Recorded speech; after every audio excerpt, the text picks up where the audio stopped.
सकते हैं। पेडिक्योर करने के बाद आपके पैर के पंजे और नाखून बिल्कुल साफ हो जाते हैं और सॉफ्ट भी हो जाते हैं, ठीक है, कोमल भी हो जाते हैं। प्रस्तावना आपको लिखना होगा, यहाँ पे मैं लगा दूंगी, आप लोग लिख लीजिएगा, ठीक है।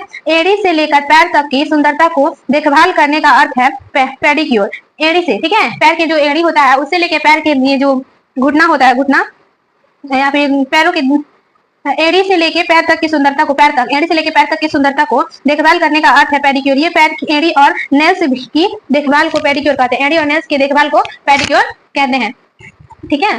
और एक बार और मैनिक्योर में आप लोगों को बताना चाहती हूँ कि आप यहाँ मैनिक्योर यहाँ से आप पूरे हाथ को यहाँ से यहाँ जहां तक भाग खुला हो वहां तक आप मैनिक्योर कर सकते हैं। हाथों का ट्रीटमेंट यहाँ तक आपको, यहाँ तक मतलब जहां तक खुला हो भाग वहां तक आप लोग मैनिक्योर कर सकते हैं, ठीक है। पैर में भी आप लोग जहां तक घुटना के ऊपर जहां तक मतलब कस्टमर करवाना चाहे वहां तक कर सकते हैं, जहाँ पे खुला भाग, जहां तक खुला भाग हो, ठीक है। और उसके बाद पैर शरीर का महत्वपूर्ण अंग होता है जिन्हें अच्छी तरह से देखभाल के लिए पेडिक्योर करनी चाहिए।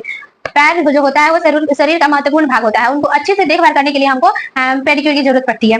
इससे ब्लड सर्कुलेशन में वृद्धि यानी कि खून में वृद्धि होती है।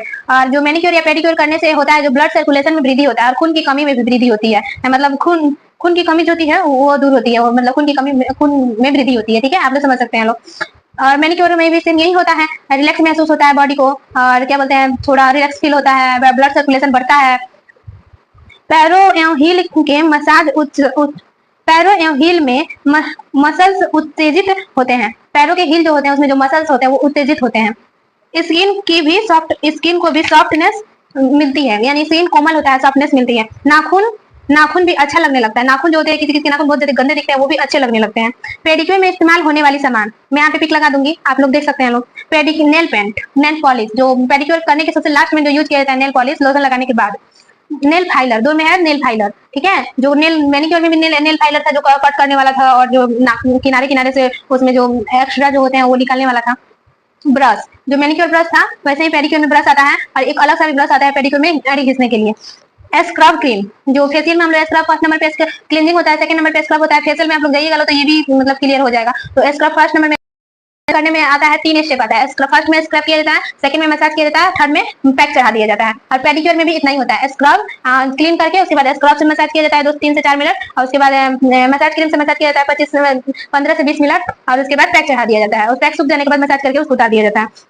क्रिटिकल क्रीम, जो क्रिटिकल क्रीम होता है जो गंदगी जो होता है उसको साफ करने के लिए पानी में डालने के लिए होता है। क्लींजिंग मिल्क, जो फर्स्ट क्लींजिंग मिल्क जो उसमें डाला जाता है पानी में, या फिर क्लींजिंग मिल्क नेल्स के हाथ में लगा के थोड़ा थोड़ा साफ कर दिया जाता है, उसके बाद में पानी में डिप किया जाता है हाथ। नेल रिमूवर थिनर, जो नेल रिमूवर जो थिनर होता है, एक थिनर होता है जो लिक्विड में आता है और उसको कॉटन से डिप करके उसको फिर नेल्स में लगाना होता है, ठीक है। और दूसरा जो होता है वो रुई में थिनर मिक्स होता है, बस उसको निकालो, इतना बड़ा डिब्बा में रहता है, उसको निकालो, उसको